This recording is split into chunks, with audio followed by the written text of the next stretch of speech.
Good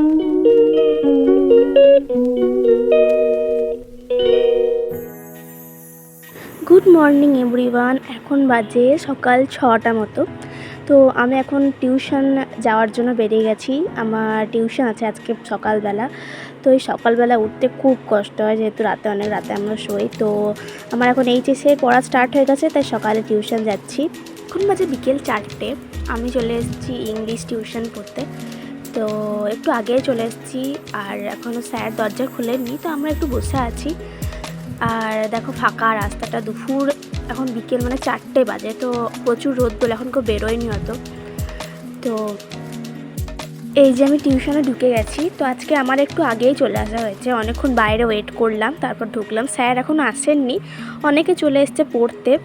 তো sir এখনও অবধি ঢোকেনি, একদম তোমাদের সঙ্গে সন্ধেবেলায় দেখা করছি। এখন বাজে সন্ধে 6টা। আমার একটু দেরি হয়ে গেছে, কারণ আমার টিউশন ছুটি হওয়ার পরই আমার নাচের ক্লাস আছে। তো স্যারকে বললাম তাড়াতাড়ি ছাড়তে, তবু স্যার দেরি করে ছাড়লেন। দেখতে পাচ্ছ রাস্তাটা ফাঁকা একদম। এবার আমি যাচ্ছি নাচের ক্লাসে। চলে এসেছি নাচের ক্লাসে, এসে দেখছি কারেন্ট নেই। এই বাচ্চাটা খুব সুন্দর কিউট নাচ করছিল, তোমাদের একটু দেখালাম। তো এবার আমি যাব বাড়ি। আজকের ভিডিওটা এতটাই, ভালো লাগলে লাইক, কমেন্ট, শেয়ার, সাবস্ক্রাইব করতে ভুলবে না। আমার পাশে থেকো তোমরা সবাই।